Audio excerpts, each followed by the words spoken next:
guys, solid na solid yan. Igupin ngayong malamig.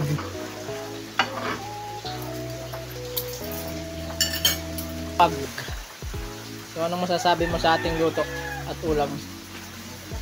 Okay naman, okay naman. So yun, nakain tayo ng tanghalian dahil ito ay luto na. Hi guys, ngayong araw ay magluluto ako guys ulit ng bok choy kasi medyo maulan ngayon, masarap humigop ng sabaw. Ay naisipan ng lolo ko na bok choy ang ipaluto.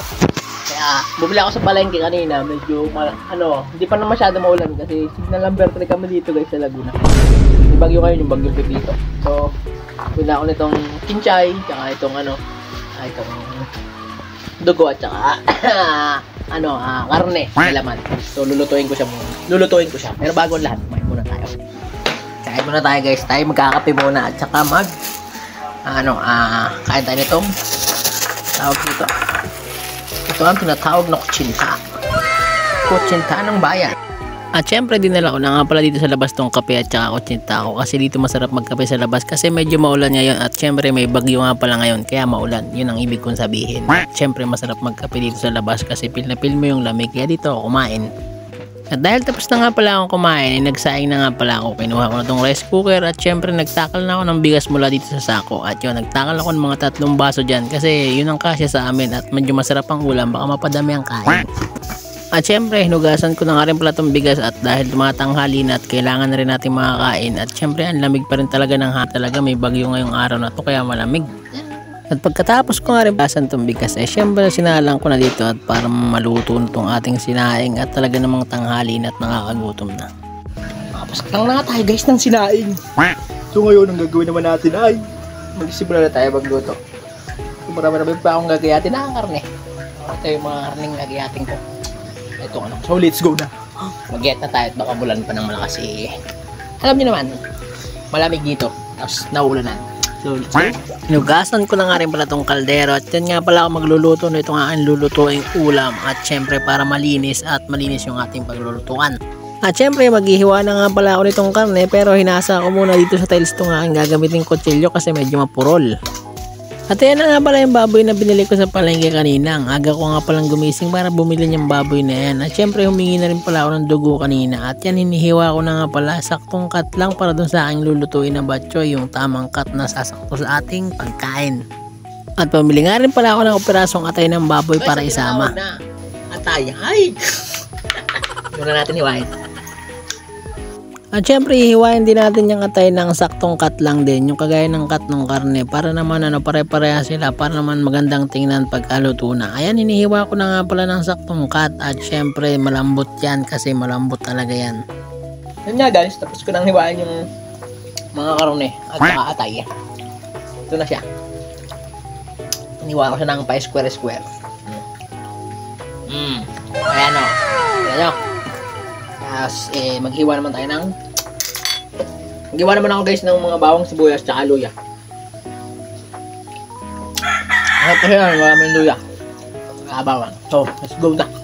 At syempre isang mabilisang paghihiwa lang ng luya at yan hinihiwa ko na nga pala tong luya at pagkatapos ay naghiwa na nga rin pala ako ng sibuyas kasi masarap niyan ay may sibuyas at syempre gigisa ko rin yung karne kaya kailangan ko yan at naghiwa na rin pala ako nitong kinchay kasi pampabango natin yan. Tapos na tayo. Ito na yung bawang sibuyas, luya, at saka kinchay, at ito na yung karne. At syempre, magluluto na tayo. Teka lang pala guys, ito pa. Naka pala yung dugo, nakahingi nga pala ako ng 3 supot na dugo sa may palengke. Ayan, at yan ang gagawin natin sabaw. Tapos lagyan natin ng tubig kasi bok choy. So let's go na kasi dilim ng langit at baka tayo bagyo pa. At eto na nga, igigisa ko na nga pala, nagsalang na nga pala ako ng kawali dito at syempre hindi lang yung gagamitin ko, star margarine. Ayan, naglagay na ako ng star margarine at nilagay ko na nga muna yung tawa kasi titignasin ko sa dyan sa may star margarine. Papalabasin natin yung mga mantika niyan para hindi mamantika yung ating lulutuin mamaya. At hinalo ko na siya ng mabuti. At ayan na nga pala, tignas na nga pala yung ating taba at yun, syempre gigisa na natin siya. At dito nga rin sa naipon na mantika ay dito natin sila igigisa at nilagay ko ng bawang sibuyas at luya at yan ko na igigisa yan para naman masarap talaga. At syempre nilagay ko na nga rin pala tong karne. Ayan, nakikita nyo naman, nilagay ko na. At syempre haluin na natin para humalo na dun sa ating ginisang bawang, sibuyas at luya para masarap. At syempre guys, habang nagpapakulo tayo nito dito at nagigisa tayo kasi butasin na natin to. Saksakin na natin itong mga dugo. Saksakin na kita. So ito guys, inutas na natin para ano na siya, tanggalin na natin sa plastic at papakulo na natin yan mamaya. So ayan o, dugo. At ayan nga pala yung karne kanina, yan yung ginisa ko kanina. So tanggalin na natin yung takip at haluin natin. Ayan, kumakatas na siya, lumabas na yung mga tubig-tubig niya. At para naman maiga-iga yan, halu-haluin natin. At syempre bago natin ilagay yung dugo. Na guys, medyo gisado na siya. So ngayon, ang gagawin ko naman, ito na, lilipat na siya natin doon sa dugo, doon sa kaldero. Patayin na muna natin yung apoy at ilipat na natin. Lipat ko na guys, lipat ko na. Yan guys, lipat na natin. Lipat natin sa dugo. Lipat natin. Masyado matagal to, gawin natin itong isa. Ito na nga guys, nalipat ko na. Ito na siya guys, ano naman yan, nalipat ko na dito sa may kaldero. So dadagdagan natin ng tubig fresh galing gripo. Charot. So ayan guys, kailangan niya maraming sabaw para masarap. Kasi masarap humigop to yun ang sabaw. Kasi malamig at maulan yung panahon. Pero guys, medyo nakakatakot na kasi medyo humahangin na dito sa amin guys. Ano yung paligid oh. Malakas-lakas na rin yung ulan tapos humahangin na guys. So pray lang tayo guys. Kasi yun ang ating shield, ang magdasal para tayo ay laging gabayan ni Papagan. So ingat ang lahat guys. Ingat ang lahat ng tatamaan ngayon ng bagyong Pipito. Ingat tayong lahat guys. Pray lang tayo, pray lang. Na nga guys, may tubig na. So, lagyan naman natin ang takip. At ito, ang kinchay at saka yung atay. Mamaya ko na siya ilalagay. So, saka itong sili. Ilalagay ko muna dito. Patong muna natin at tayo ay maghuhugas para mabukasan ng hugasin na nakatambak dyan. So, hugas na tayo. At para wala na nga pala tayong hugasin mamaya, konti na lang pala yung hugasan mamaya. Hinugasan ko na rin to kasi yan yung mga ginamit ko doon kanina, napakadami. Ang ganoon talaga kapag nagluluto maraming hugasin. Kaya yun, hugasan ko na to ng mabilisan at medyo mahangin na rin pala yan at medyo malalakas na rin yung ulan. Hay nako, may bagyo. And guys, katatapos ko lang maghugas pero tingnan nyo, lumalakas na talaga guys yung ulan. Lurok na talaga guys oh. Ingat tayong lahat guys. Lakas na ng ulan. Medyo may hangin na rin na konti guys. Ingat ang lahat guys. Ingat lang kayo dyan. Dyan lang kayo sa inyong bahay. At kumukulo na rin pala guys itong aking Ito na, haluin na rin natin. Yan, nabuo na guys yung dugo.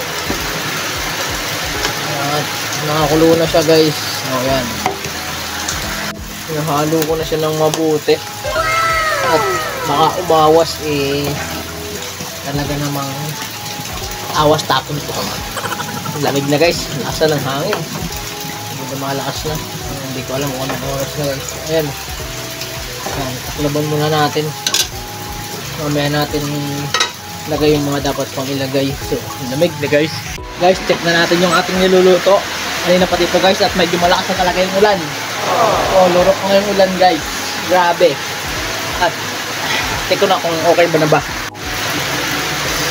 Guys, kumukulo na ang ating batchoy sa malamig na panahon. Ayan guys, talaga namang goods na goods. So, lagay na natin to sili to guys, sili. Gasa natin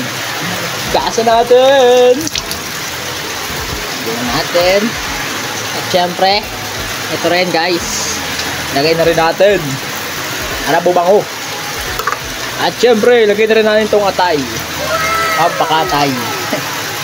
Lagyan natin ito guys. At haluin na natin siya. Haluin natin ng mabuti. Wow, green na green. Nataklaban na rin natin. Buksan na natin guys ulit. At tikman natin ang ating nilutong masarap na sabaw. Tikman natin guys. Talagang ang langit ay nangangalit sa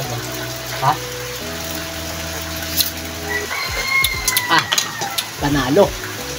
Ano mo? Sarap. So yan, titikman din daw po ni Bam yung ating luto-lutoan. Yan ang masarap ngayong kalamigan at mapag. So anong masasabi mo sa ating luto at ulam? Okay naman, okay naman. So yun, kakain na tayo ng tanghalian dahil ito ay luto na. Ito guys, kakain na kami. So ito yung lagayan natin. Malaki! So, kaya na tayo. Suotin na nyo. Ayan. Sandukin na natin. Lagyan natin dito para yummy! Umuusok! Kahit nabag nyo, umuusok ang masarap na samaw. So, ayan na guys yung sabaw natin. Dadalhin ko na siya sa loob. Sana huwag bumagsak.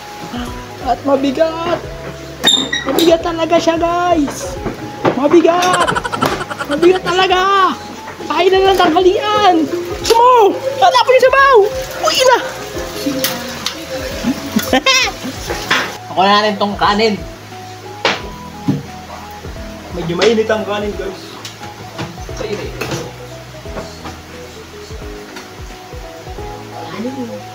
Let's go! Pili natin ang kanin dito sa marami naman tayo makakain na kanin. Dahil masarap ang ulam. That's my favorite. At eto na, nakaready na nga pala yung mga plato at syempre yung lagay na sabaw. Nandito na rin nga pala yung kanin at syempre ayan yung aking ulam na niluto. Diba? Ang sarap. So, gawa lang ako guys ng pais na may sili. Kasi ito lolo ko pa ay may sili yung patis pagka guys. Patis. Masarap ito. Yummy. So, let's go. Ito na guys, yung sili pinakuha na ng lolo ko. Patis na may isang damakmak na sili. Pampainit ng uso. Pagka mainit na sabaw. Guys, kakain na kami ng tanghalian. At ang ulam namin ay masarap na batchoy. Batchoy! Marami tayong mga kain. So, bye-bye. Kain na kami.